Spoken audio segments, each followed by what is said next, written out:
Teologia feminista. Teologia feminista é um movimento infiltrado em várias religiões, como budismo, cristianismo e judaísmo, que reconsidera as tradições, práticas, escrituras e teológicas dessas religiões a partir de uma perspectiva feminista. Alguns dos objetivos da teologia feminista incluem o aumento do papel das mulheres no clero e nas autoridades religiosas, uma reinterpretação do imaginário e da linguagem machista a respeito de Deus, a determinação do lugar das mulheres em relação à carreira e à maternidade, e estudos sobre o papel das mulheres em textos sagrados e a religião matriarcal. Grupos da teologia feminista apoiam várias posições do antifamília e é uma das principais propagandistas do pró-sexo. Então, vocês estão vendo aí, camaradas, né, que vocês estão vendo aí que o feminismo, né, e a bruxaria, né, esses grupos de bruxaria, grupos wiccas, andam juntos, tá?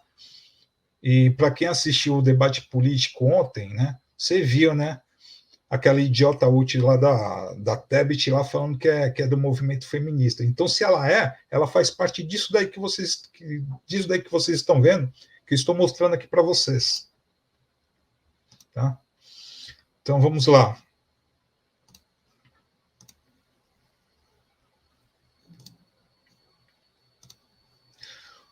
Agora vocês vão saber o que é pró-sexo, feminismo, sexo positivo, magia sexual.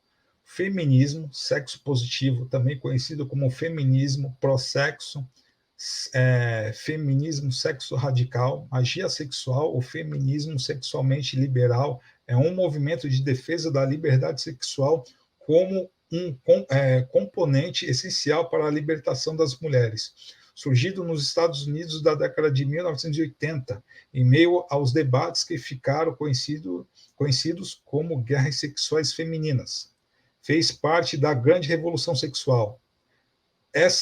Agora preste atenção, pessoal, por favor, preste atenção aqui. Tá?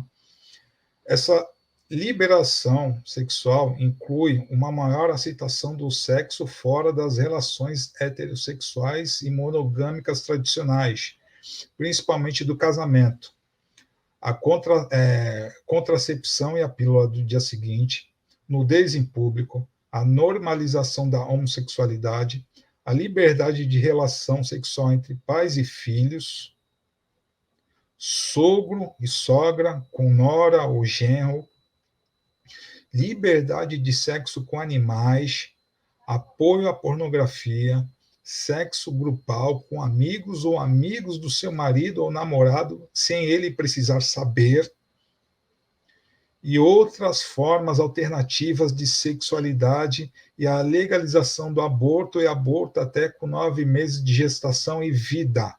Liberdade total e sem barreiras e tabus. Fazes o que tu queres, há de ser todo da lei. Então, vocês estão vendo aí, né? Ou talvez não estejam vendo. Está aqui, ó, alguns exemplos aqui. Somos filhas das bruxas que vocês não conseguiram queimar, né? Eu quero o Brasil igual ao meu corpo, livre, leve e solto, né? Então, isso daí, né? É isso daí. É isso daí, pessoal. Então, agora eu vou trazer aqui para vocês aqui os principais nomes, né, desse movimento, né? Que é importante vocês conhecerem esses nomes. Aqui, Sharon Presley tem 80 anos, é psicóloga e coordenadora nacional da Associação das Feministas Libertárias. É apoiadora da satisfação e desejo sexual feminino e excitação sexual de forma primitiva e absoluta. Apoiadora da sodomia e da normalização de materiais pornográficos infantis.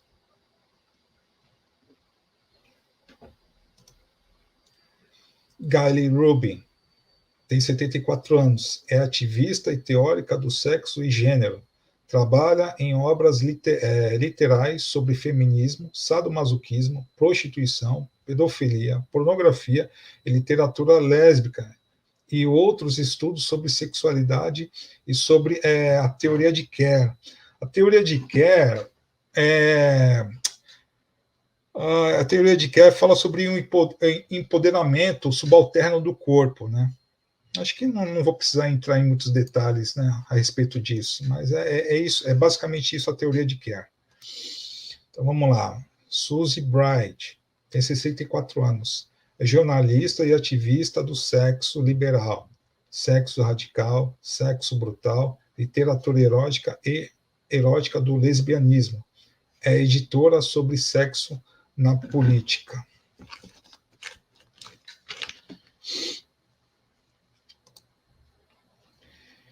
Nina Hartley tem 63 anos, é atriz de filmes pornô, é a principal embaixadora do movimento.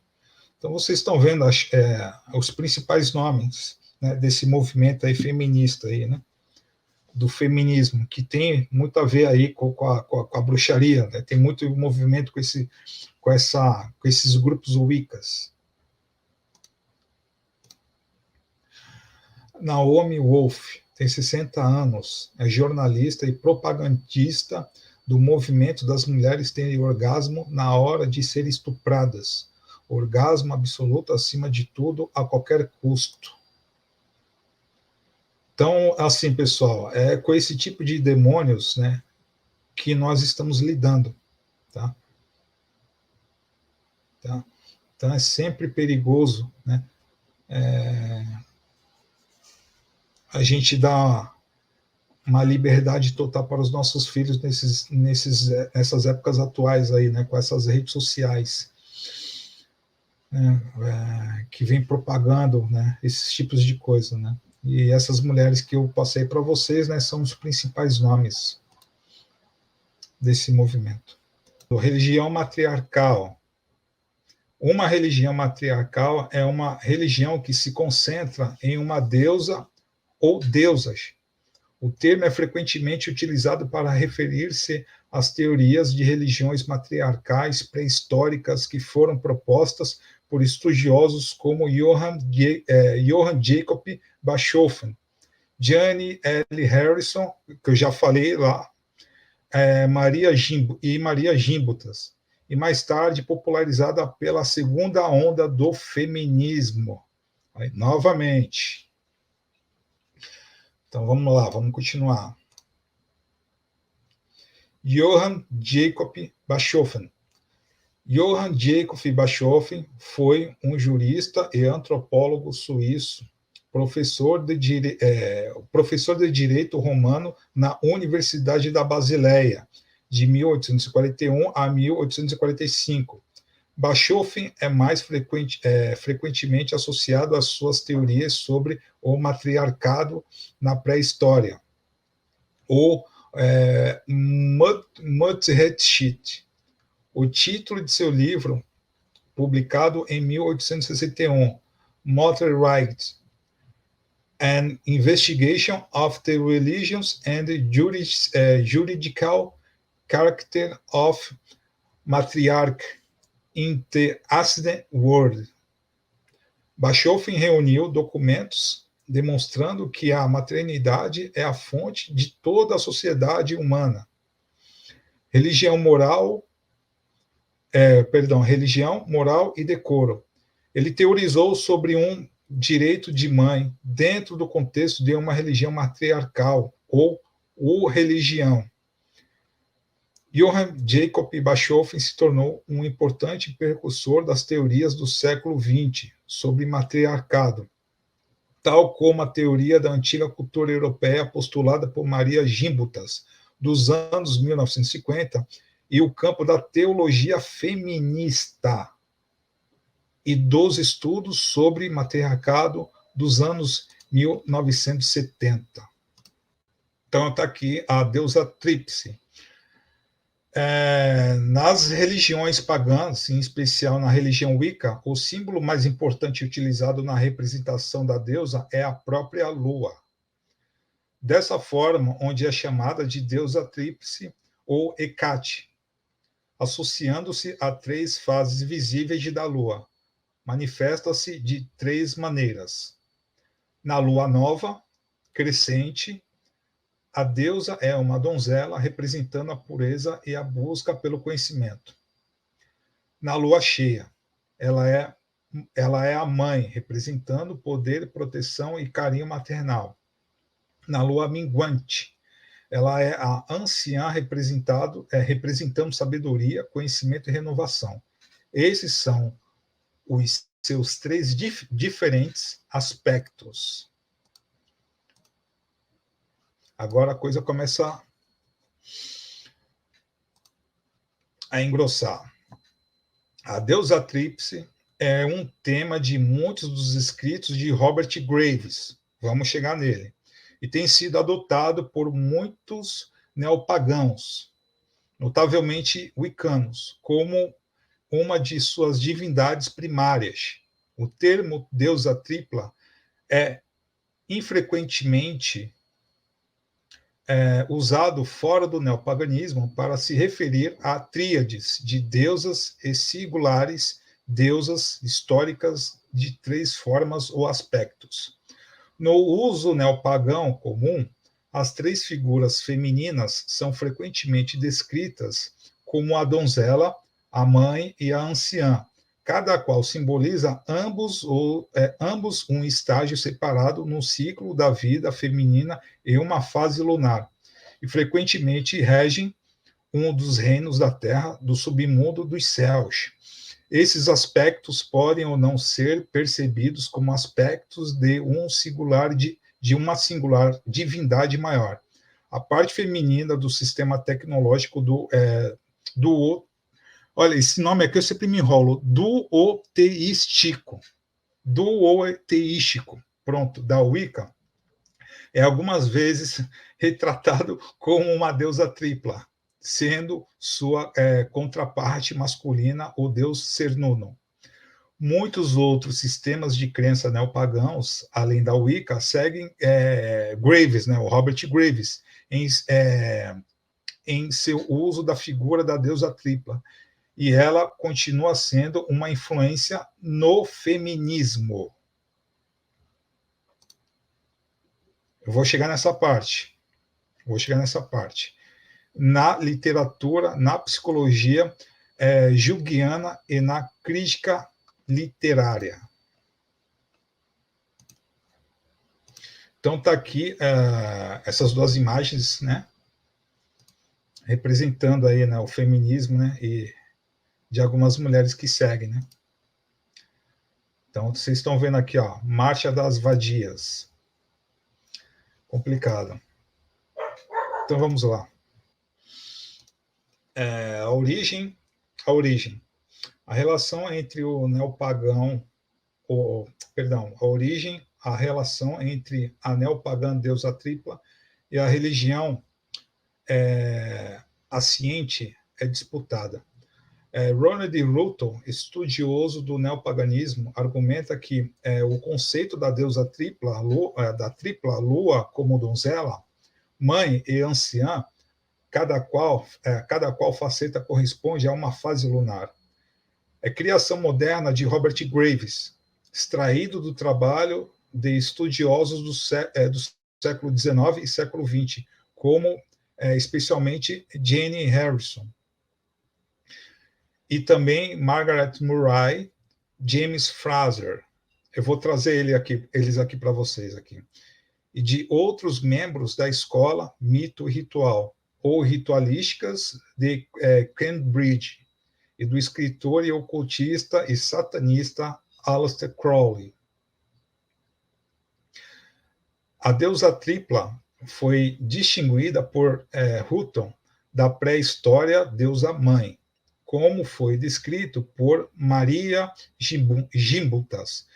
Maria ou Marija Gimbutas e outros, para os quais a devoção em tempos acidentes consideraram nem comprovada, nem não comprovada. Tampouco Hutton disputou que, na devoção pagã anciente, parecia das 3 mulheres divinas tenha ocorrido.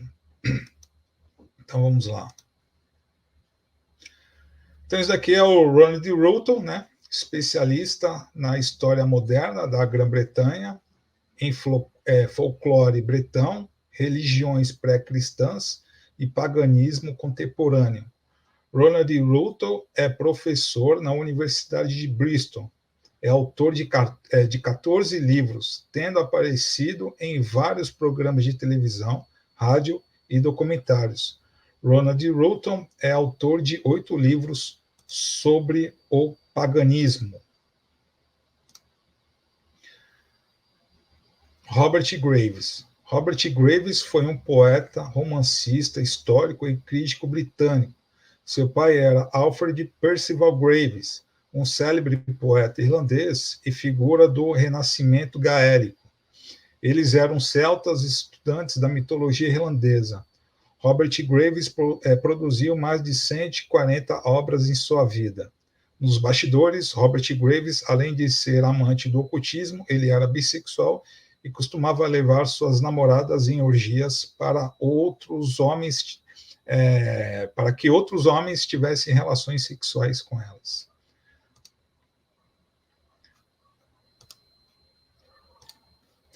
Jenny Harrison. Jenny Harrison foi uma acadêmica linguista e feminista britânica fanática. Jenny Harrison é uma das fundadoras do Carl Kenny. Foi uma das fundadoras, junto com Carl Kenny e Walter Burkett, dos estudos modernos em mitologia grega. Tá? Margaret Murray. Margaret Murray foi uma feminista e proeminente arqueóloga, egiptóloga, historiadora, folclorista e antropóloga britânica. Foi a primeira mulher a ser nomeada como palestrante do Reino Unido. Trabalhou na University College London, de 1898 a 1935. Foi presidente da Sociedade do Folclore, de 1953 a 1955. Seus livros da década de 20 e 30 sobre a hipótese do culto bruxo foram fundamentais para inspirar os primeiros movimentos que deram origem à religião Wicca. Tá? Aí tem aqui, o que um comentário dela aqui, né? Quando de repente percebi que o chamado diabo era simplesmente um homem disfarçado, fiquei assustada, quase apavorada, pela forma como os fatos registrados se encaixaram e mostrou que as bruxas eram membros de uma antiga e primitiva forma de religião, e que os registros haviam sido feitos por membros de uma forma nova e perseguidora forma de culto. Margaret Murray. James Frazer. James Frazer foi um influente antropólogo nos primeiros estágios dos estudos modernos de mitologia e religião comparada. Era um amante do ocultismo e do folclore. James Frazer estudou na Universidade de Glasgow e no Trinity College, da Universidade de Cambridge. Foi nesta última instituição que ele escreveu sua obra mais importante, The Golden Bough, A Study in Magic and Religion, o Ramo de Ouro, de 1890. Maria Gimbutas. Maria Gimbutas foi uma feminista e renomada arqueóloga lituana, conhecida por suas pesquisas sobre as culturas do Neolítico e da Idade do Bronze, da Europa Antiga, e pesquisas avançadas sobre a religião da deusa mãe. Autora de mais de 20 livros, ganhou notoriedade ao publicar os 3 últimos, The Godnesses and Gods of Old Europe, As Deusas e Deuses da Antiga Europa, de 1974, The Language of the Goddesses, A Linguagem das Deusas, de 1989, que inspirou uma exibição em West Bend, de 1993 a 1994, E o último livro, The Civilization of the Goddess, A Civilização da Deusa, de 1991. Maria Gimbutas era extremamente admirada e respeitada por grupos feministas do neopaganismo. Aí, continuando.